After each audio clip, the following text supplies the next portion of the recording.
Tonight, Queensland swelters through high heat and oppressive humidity. When it's never been so hard to know what's coming next, you can trust Tony Auden, an experienced meteorologist. Tony knows the weather.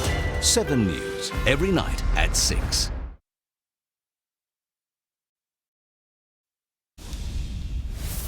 The holidays are over and school starts tomorrow. And in the classroom, laptops and tablets are as indispensable as pen and paper. But the push to include the latest technology in education is nothing new, as Max Futcher reports. Today we can bring the outside world into the classroom by the use of aids like film and radio.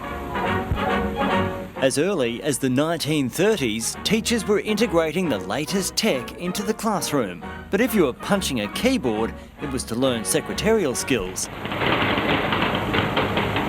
The first computer didn't appear in a Queensland classroom until the early 70s, although it was more a curiosity than a practical tool.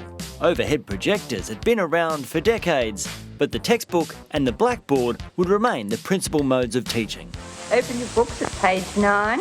The first electronic device to land in most classrooms was the pocket calculator. It wouldn't be until the late 70s and early 80s that computers really began appearing, especially when Apple offered schools a deal on the Apple II.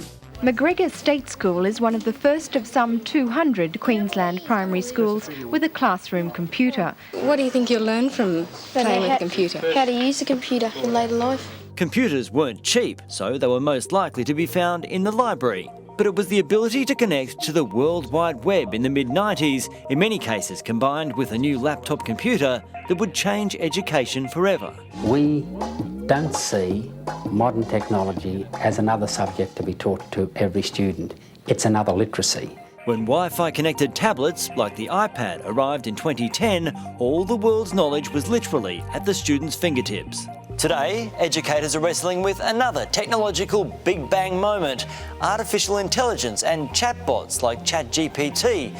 The question is how to make it work with students and not just do the work for them. The consensus is that the genie's out of the bottle on this one, and generative artificial intelligence represents a step change in what technologies are being able to do in the past. So, what does the classroom of the future look like? Already, many resemble a tech startup. One thing's for certain, EdTech will remain integral to education, but one fundamental won't change. Humans learn best from other humans, and particularly from a highly trained and highly skilled teacher.